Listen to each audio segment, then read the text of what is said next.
दिन के 12-12 घंटे काम करने के लिए सिर्फ एनर्जी नहीं बल्कि उस काम को करने के लिए वो जिद, वो पागलपन होना चाहिए।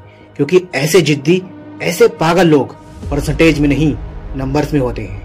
वो पागलपन ही है जब लोग ट्रिप्स प्लान कर रहे होते हैं और कोई बंदा अपना एम्पायर खड़ा करने के लिए प्लान्स बना रहा होता है।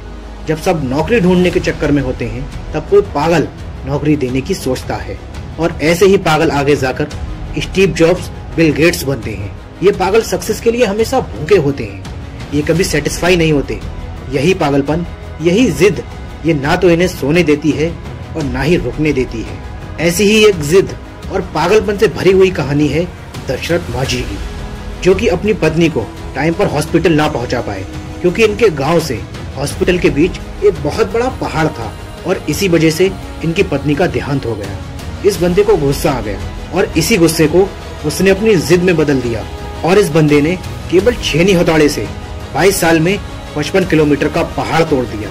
ये पागलपन नहीं तो क्या है। ऐसी जिद तब पैदा होती है जब दिल टूटता है।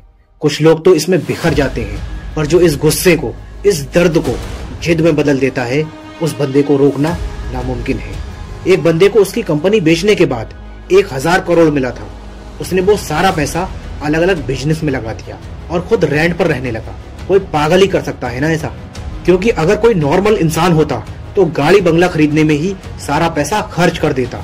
ये पागल इंसान और कोई नहीं, एलॉन मस्क है, जो कि आज वर्ल्ड की लीडिंग कंपनीज का मालिक है और आज इसकी नेटवर्थ 2,10,000 करोड़ है। और ये सब उसके पागलपन, उसकी जिद का ही नतीजा है। क्योंकि भीड़ के साथ चलना तो बहुत आसान है, लेकिन पागलपन ही चाहिए भीड़ से हटकर कुछ करने के लिए।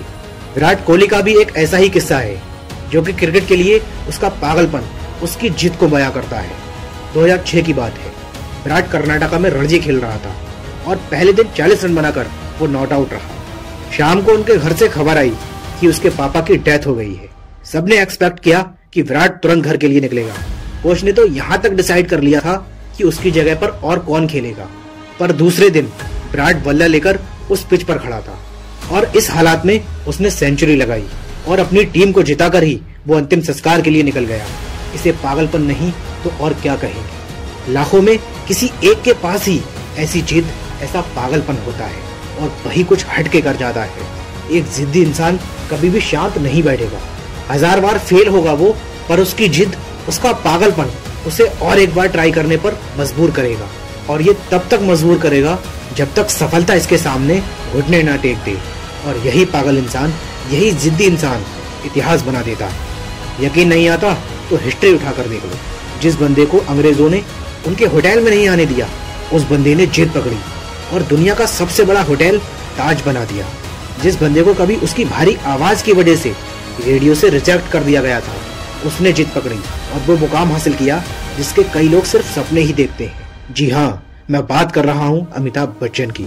उनकी पहली सुपरहिट मूवी जंजीर आने से पहले उनकी 17 मूवीज फ्लॉप हो चुकी थी, लेकिन फिर भी उन्होंने अपनी जिद नहीं छोड़ी और आखिरकार कामयाबी को उनकी जिद के आगे झुकना पड़ा।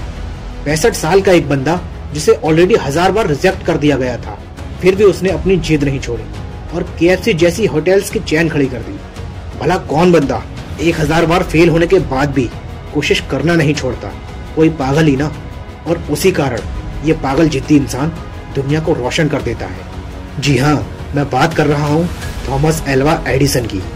दोस्तों, ये एक जिद ही है जो एक नॉर्मल इंसान को अननॉर्मल बनाती है और फिर ये अननॉर्मल लोग ऐसा कुछ कर जाते हैं जिसके बारे में नॉर्मल लोग सोचने से भी डरते हैं। इसलिए आपको जो भी अच्छा लगता है, जो भी आप करना चाहते हो, जिद्दी बन जाओ, उसके लिए पागल हो जाओ, उसके लिए और जान लगा दो उसे हासिल करने के लिए।